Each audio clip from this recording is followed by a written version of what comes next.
I never thought I'd find myself in this kind of situation. My wife, Emily, and I have always had what I believed was a solid marriage. We've been through our fair share of ups and downs, just like any couple, but nothing ever prepared me for what was about to unfold. A few months ago, I started noticing some strange things. Emily seemed more distant, her smiles less frequent, and there was this tension in the air whenever we talked about money. I'd asked her about it, but she'd always brush it off, saying it was nothing or that she was just stressed about work. I didn't press her much, figuring it was just a phase.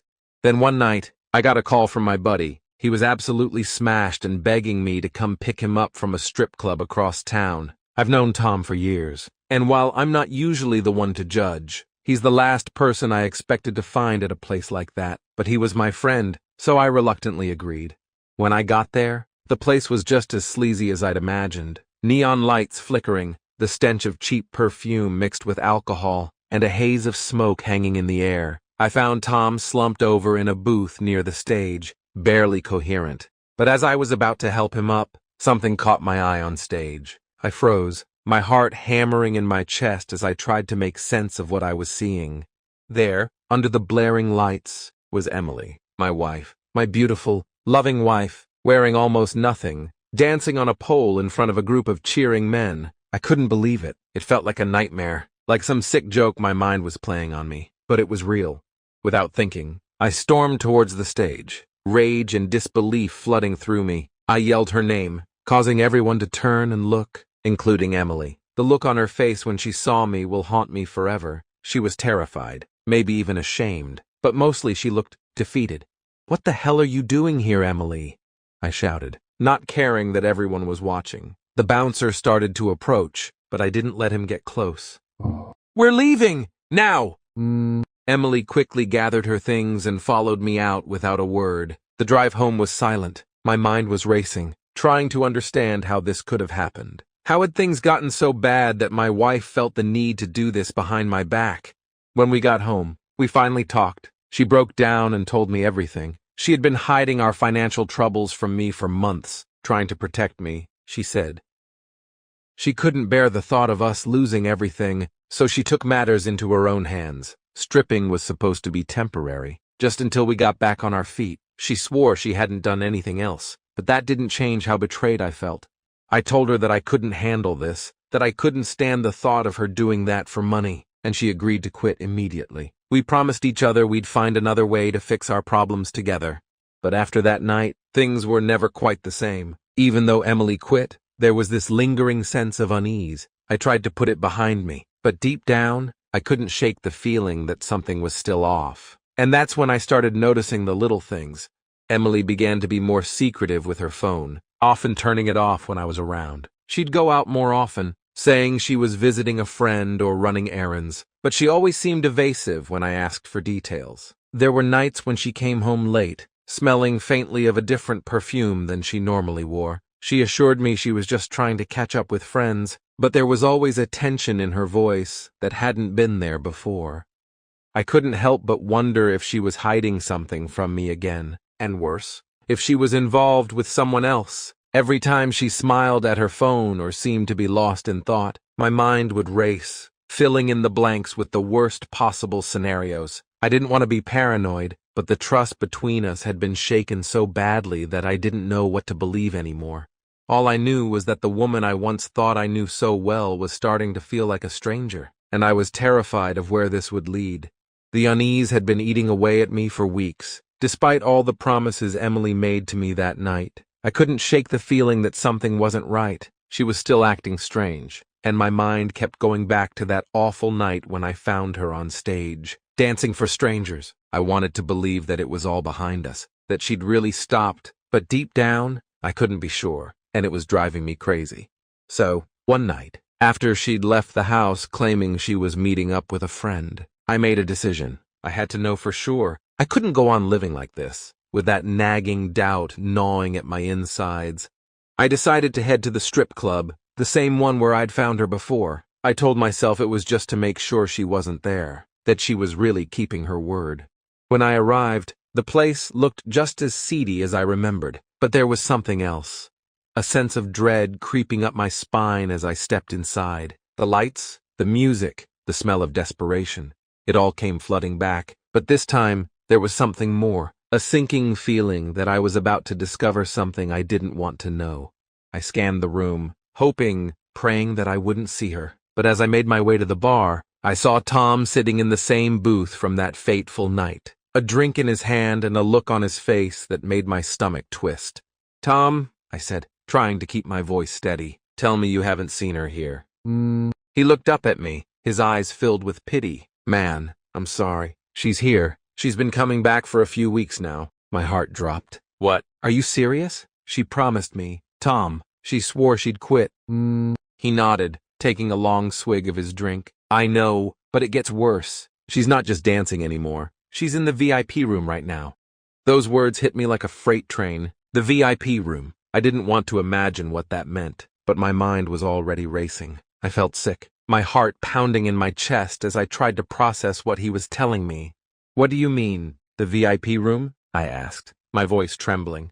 Tom hesitated, his face pale. "I'm sorry, man, but she's with some guys in there. They paid for her. You know what that means."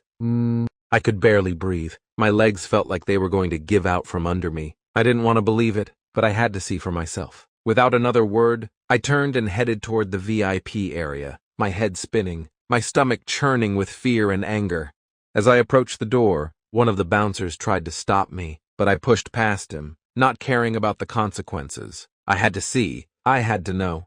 When I opened the door to the VIP room, the sight that greeted me was worse than anything I could have imagined. There, on a plush sofa, was Emily, my wife, completely naked, tangled in a mess of limbs with 3 men, all of them muscular, grinning like they were having the time of their lives. And the worst part? She wasn't resisting. She wasn't trying to stop them. She was enjoying it. I stood there, frozen, my mind unable to comprehend what I was seeing. This wasn't the woman I married, the woman I loved. This was someone else, someone I didn't recognize. My heart shattered into a million pieces as I tried to make sense of it. Emily saw me then, her eyes widening in shock and fear. She pushed away from the men, trying to cover herself with whatever was within reach. "It's not what it looks like," she cried, but her voice was drowned out by the sound of laughter from the men. One of them, a towering figure with tattoos snaking up his arms, turned to me with a smirk. "We paid good money for this, buddy, so why don't you get the hell out of here? We're not done yet." The other 2 men snickered, and I felt my legs give out. I wanted to scream, to pull her out of there, to make it stop, but I couldn't. I was paralyzed by the sheer horror of what was happening in front of me. The life I thought I had, the marriage I believed in, was crumbling right before my eyes. I knew I should do something, anything, but I just stood there, feeling more powerless than I ever had in my life. The men's laughter echoed in my ears as I turned and stumbled out of the room, the door slamming shut behind me. As I left the club, my world felt like it had collapsed in on itself. My mind was a mess of emotions, anger, betrayal, humiliation. I had no idea what I was going to do next, but one thing was clear. Nothing would ever be the same again. I didn't sleep that night. How could I? After what I saw, there was no going back. My mind was racing, replaying the horror over and over again. I spent hours sitting in the dark, feeling the weight of everything that had happened crush me, until the first light of dawn started creeping through the windows. That's when I knew what I had to do. Without hesitation, I got up and started packing Emily's things, every piece of clothing, every photograph, every trace of her in our house. I shoved it all into bags and boxes. I was on autopilot, my hands moving while my mind was numb. But underneath that numbness was a burning rage. I couldn't even bear to look at her things, knowing what she'd done, what she'd become. When I finished, I hauled the bags and boxes to the front door, dumping them unceremoniously on the porch. It felt like I was cleansing the house, ridding it of the betrayal that had poisoned everything. But it wasn't enough. It would never be enough. As I was placing the last box down, I heard the sound of a car pulling into the driveway. Emily. She must have seen the bags because she rushed out of the car, her face a mask of panic. For a split second, I felt a pang of something, maybe pity, maybe regret. But it was quickly drowned out by the anger that had been festering inside me. "What's going on? What are you doing?" she asked, her voice trembling as she looked at the heap of her belongings on the porch. I turned to her, my eyes cold, my voice harsh. "What does it look like?" I'm throwing your ass out. You're not welcome here anymore. She stumbled forward, her hands reaching out to me, tears already welling up in her eyes. Please, let me explain. I was only trying to help us, to provide for us. We were in such a bad place, and I didn't know what else to do. I'm so sorry. I never wanted to hurt you. I couldn't believe what I was hearing. Help us? You think whoring yourself out to random men is helping us? You think betraying me like that is what we needed? You disgust me. Emily, I can't even look at you. She fell to her knees in front of me, her hands clutching at my legs, her tears falling freely now. Please, don't do this! I love you. I'm sorry. I just wanted to make things right for us. I'll quit. I'll never go back. I'll do anything. Just don't throw me out like this. I stepped back, pulling away from her touch as if it burned me. Don't you dare talk about love. You killed that the moment you decided to lie to me. The moment you went back to that club. You chose this, Emily. You made your bed. Now lie in it. Get the hell out of my life and never come back. She looked up at me, broken, but I didn't care. Not anymore. Her tears, her pleas, they meant nothing to me. She had made her choice, and now she had to face the consequences.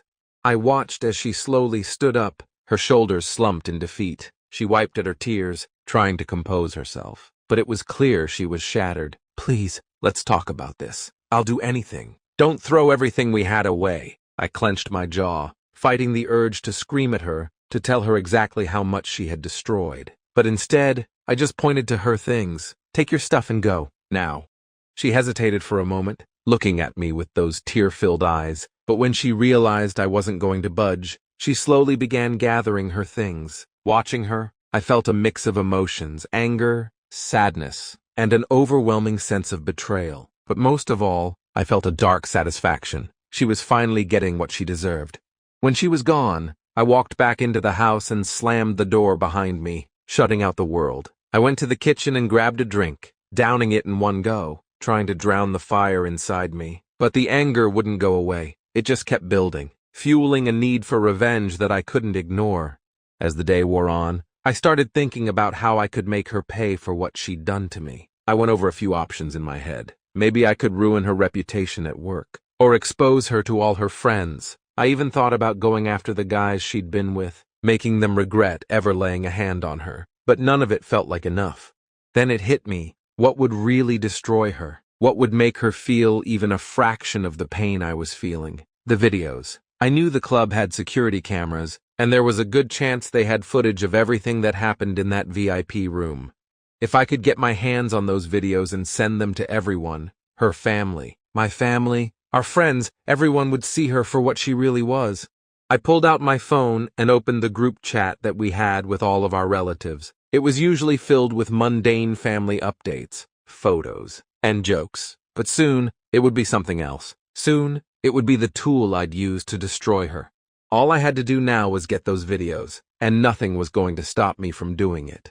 The day after I threw Emily out, I couldn't stop thinking about those videos. I knew it was a twisted thing to do, but after everything she'd put me through, I needed her to feel the same humiliation and pain that she'd inflicted on me. I needed her to understand the full extent of her betrayal.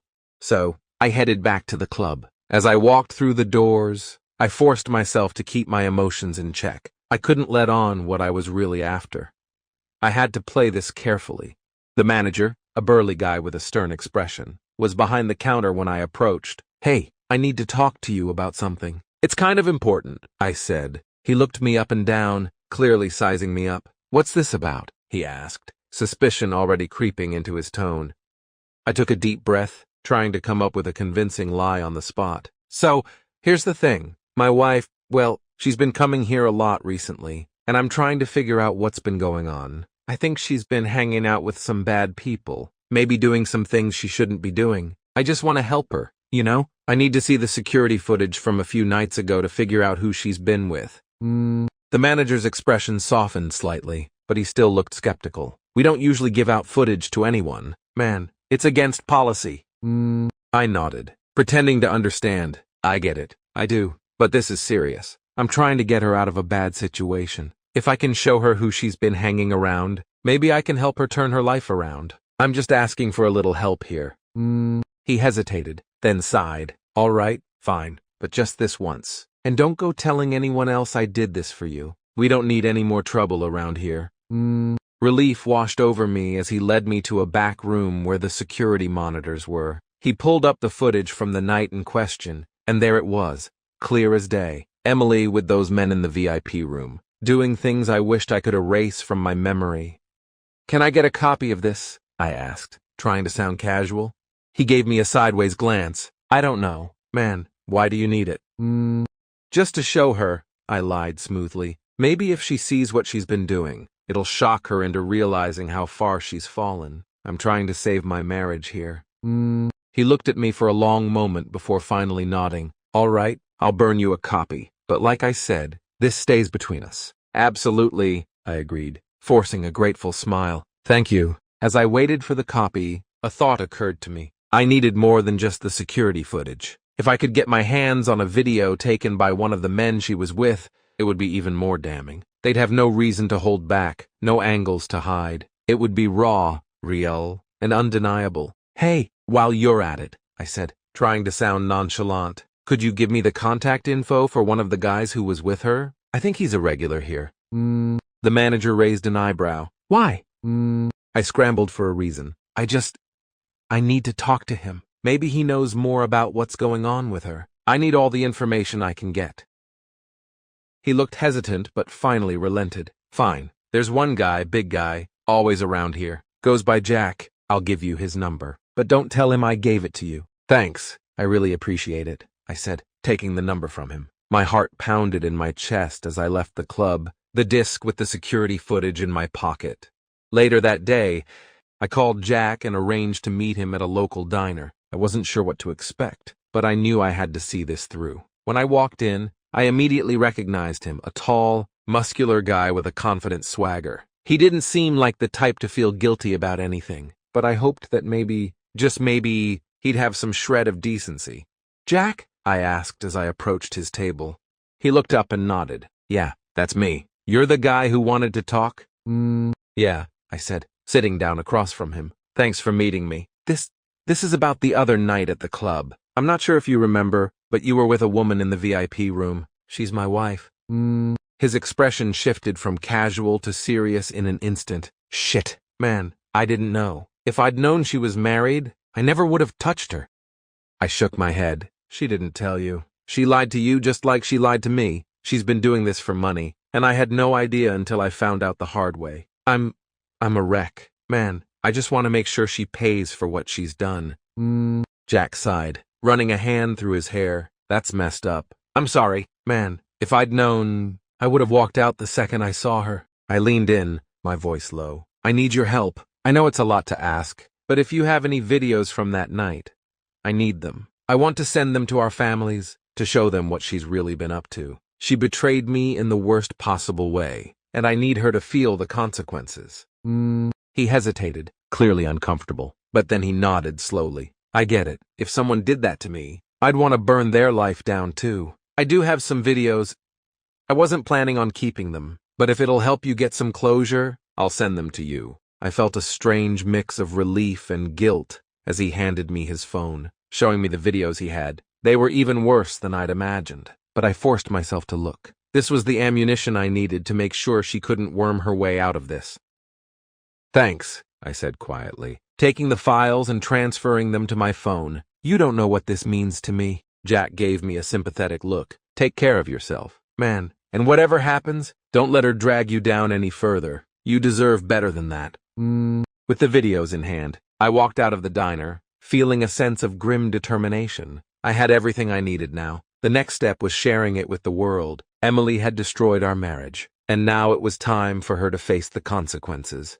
With the videos in my possession, I felt a cold satisfaction settle over me. This was it. This was the moment I would make her pay for everything she had done to me, to us. I didn't hesitate. I opened our family group chat, the one where everyone shared their daily lives, the mundane details that knit us together as a family. Today, it would become something entirely different. I attached the videos, each one a damning piece of evidence that showed exactly who Emily had become. No explanations, no warnings, just the cold, hard truth in video form. My fingers hovered over the send button for only a moment before I pressed it. It was done. I watched as the videos began to upload, my heart pounding with anticipation. There was no turning back now. Within minutes, the first responses started to come in. The chat, usually so quiet, erupted into chaos. "What the hell is this?" my brother-in-law typed, followed by a series of shocked emojis. "Is this some kind of sick joke?" my cousin added, clearly not believing what he was seeing. My mom was the next to respond, her message full of disbelief. "This can't be real, right? Please tell me this is a mistake." And then the phone calls started. My phone buzzed relentlessly with calls from family members, all demanding answers, wanting to know what they had just seen, needing to understand how something like this could happen. I didn't answer. I let them all go to voicemail, letting the chaos unfold as I imagined their reactions, their shock, their disgust, their pity. The thought of Emily's parents seeing their daughter in those videos, realizing what she had done, sent a wave of dark satisfaction through me. She had destroyed me, and now I had destroyed her. The only call I did answer was Emily's. I knew it was coming. I could practically hear her panic through the phone before I even picked up. "How could you do this?" she screamed as soon as I answered, her voice shrill and full of venom. "You've ruined my life." "You bastard!" "What the hell is wrong with you?" I leaned back in my chair, letting her rant, her voice becoming nothing more than background noise to the satisfaction I felt. "You did this to yourself." "Emily," I said calmly, "you're the one who chose this. I just made sure everyone knows who you really are." "You're a monster," she spat, her voice trembling with rage. "If you had been a real man, if you had been able to provide for us, I wouldn't have had to do any of this. This is all your fault. You're worthless." I couldn't help but laugh at the desperation in her voice, the way she tried to twist everything back onto me. "Keep telling yourself that, Emily, whatever helps you sleep at night. But the truth is out now, and there's no going back. You can't talk your way out of this." She started crying then, but her tears meant nothing to me anymore. "You've ruined me," she sobbed. "No one will ever look at me the same way again. How could you do this?" "How could I not?" I replied coldly. "You threw away everything we had for money and lies. You deserve every bit of this, and you know it." She started to say something else, but I hung up, cutting her off mid-sentence. I wasn't interested in hearing any more of her excuses, her blame-shifting, her lies. I'd heard enough. I spent the rest of the day watching as the fallout continued. More texts, more calls, more shocked and horrified reactions. Some family members tried to reach out to me, offering support, trying to understand what had led to this point. Others were too stunned to say anything, their silence speaking volumes. Emily's parents tried calling me too, probably to beg me to take down the videos, but I ignored them. I didn't care about their pleas. I didn't care about the damage I'd done. All I cared about was that she was finally getting what she deserved. The next day, I went to my lawyer and filed for divorce. It was a simple process, given the circumstances. There was nothing left to salvage, nothing left to discuss. We were done, and I wanted it over as quickly as possible. As I left the lawyer's office, I felt a strange sense of peace. The anger, the hurt, the betrayal, it was all still there, but it was tempered by the knowledge that I had taken control, that I had refused to be a victim any longer. Emily's life was in ruins, just as she had ruined mine, and that was enough for me. I walked away from the courthouse, knowing that I was finally free, free from the lies, the deceit, the betrayal. I had no idea what the future held, but for the first time in a long time, I felt like I could face it without the weight of her betrayal hanging over me. Emily was out of my life for good, and I had no regrets.